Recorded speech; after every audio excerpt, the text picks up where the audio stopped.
L'Éthiopie vient tout juste de mettre en service les premières turbines du barrage de la Renaissance. Une avancée importante pour le pays le plus peuplé de la Corne de l'Afrique, mais les autorités soudanaises, elles, sont préoccupées.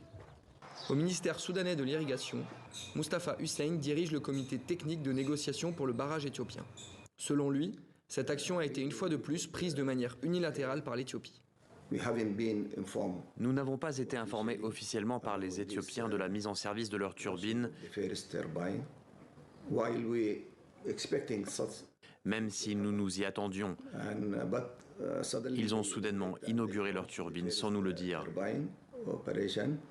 La principale inquiétude pour le Soudan vient de l'absence d'échange d'informations de la part des Éthiopiens sur la gestion du barrage.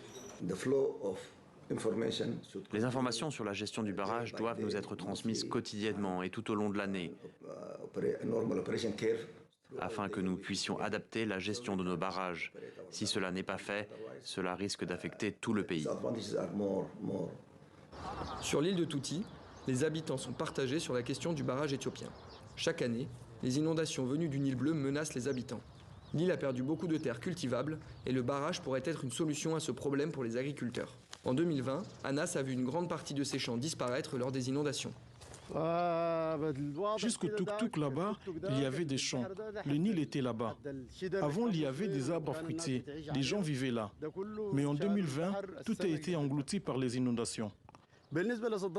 En ce qui concerne le barrage, ici sur Touti, nous sommes menacés chaque année par les inondations. Avec le barrage, grâce à Dieu, l'année dernière, nous n'avons pas eu de problème. Mais les inondations sont aussi utiles car elles apportent les sédiments nécessaires à la construction des briques et à l'agriculture. Il est possible que le barrage vienne affecter ce cycle. La richesse des terres soudanaises présentes sur les bords du Nil vient des sédiments emportés des hauts plateaux éthiopiens et déposés lors des inondations. Avec le barrage, le secteur agricole craint que le contrôle des inondations réduise les sédiments dans les sols, affectant ainsi la fertilité des cultures, mais aussi la production de briques, une part importante de l'économie soudanaise. Abou Alma vient du nord du Soudan. Avec son père et ses frères, ils se rendent chaque année à Touti pour produire des briques.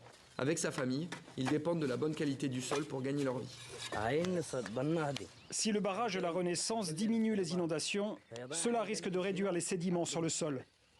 S'il n'y a pas d'inondation, il n'y a plus de sédiments et nous ne pouvons plus travailler.